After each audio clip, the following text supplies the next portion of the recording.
नमस्कार दोस्तों, आप सभी का स्वागत है हमारे चैनल मेरी बातें याद रखना में। दोस्तों, आज जो कहानी हम लेकर आए हैं, ये कहानी है एक पन्ना बा नाम की किन्न की, जिसने अजीब तरह की शरीर पाई थी। बच्चे देखकर घबरा जाते थे। पूरा माजरा क्या है आप सभी जानेंगे इस कहानी के माध्यम से। अंत तक बने रहे, कहानी पूरी तभी समझ में आएगी। तो चलिए शुरू करते हैं इस कहानी को। ललिता मौसी ने बताया कि पन्ना बा मर गया। सुनकर बीती हुई कई बातों की पोटली खुल गई। पन्ना बा कौन था, यह उस समय जब मैं 8 साल की थी नहीं जानती थी।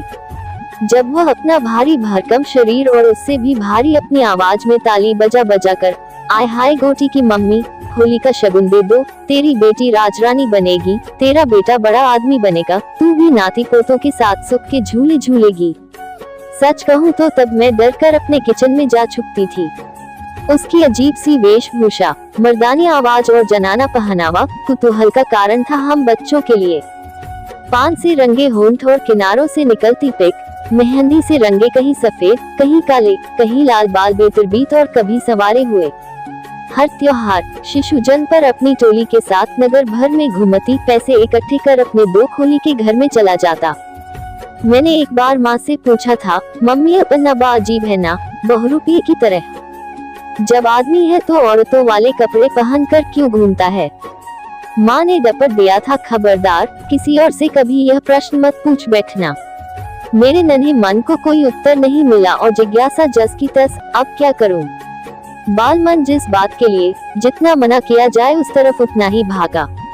अपनी कुछ समझदार सहेलियां, जिन्हें मैं समझदार समझती थी क्योंकि वे थोड़ा व्यवहारिक ज्ञान भी रखती थी, और मैंने तो अपने आप को कई बातों में नीरा मूर्ख ही पाया।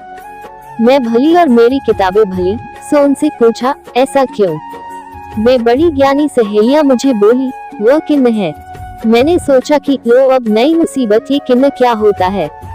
लेकिन पूछती तो मूर्ख साबित हो ही जाती उनके सामने, तो अपनी इज्जत बचाने और ये बताने के लिए कि थोड़ा बहुत ज्ञान मुझे भी है, बड़ा सा मुंह खोलकर बोली, अच्छा।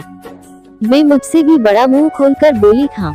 आज सोचती हूँ तो हंसी आती है कि उस समय मेरी परम ज्ञानी सखियों को भी नहीं पता था किन्न का मतलब, पर सब अपने ज्ञान की रोक को जताने के लिए बड़े विश्वास से सिर्फ किन्न है कहकर आगे बढ़ गई थी, मुझे कई प्रश्नों में उलझाकर। और मैं, जैसी की आदत है पीछे पड़ने की, जब तक उत्तर न मिल जाए। उस समय गूगल बाबा तो थे नहीं, और नहीं किताबें इतनी सुलभ, और किसी बड़े से कुछ पूछने पर डांट पड़ने का डर। बच्चों के प्रश्नों के कोई कभी सही जवाब देता कहाँ है, और वे खुद ही अपनी जिज्ञासा का समाधान उल्टे सीधे तरीकों से करने लगते हैं।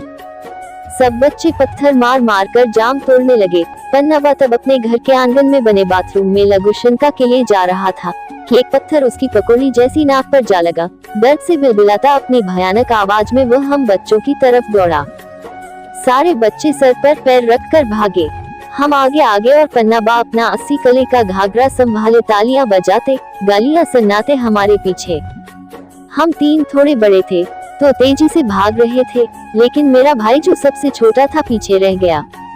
मैंने थोड़ा रुककर उसे भी मेरे साथ तेजी से दौड़ाया कि कहीं आज पकड़ में आ गए तो बेटा खैर नहीं, यह अपने चौड़े थाली जैसे हाथ का एक रपटा दे हमारे दिमाग की नसों को झन्ना देगा।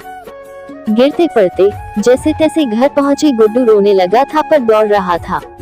दौड़ते दौड़ते ही मैंने अपने मोहल्ले वालों को पूरी बात बता दी। बचाओ, वह पन्ना बा आ रहा है हमें मारने, जल्दी से कहीं छुपा लो। अश्विन भैया जो साइकिल से कहीं जा रहे थे, गुड्डू को बैठा कर फुर हो गए। मेरी जान में जान आई। भागते भागते दोनों लाला हमारे घर के गलियारे में रखी 2 कोठियों में कूद गए, और मैं अपने चिर परिचित किचन स्टैंड के नीचे।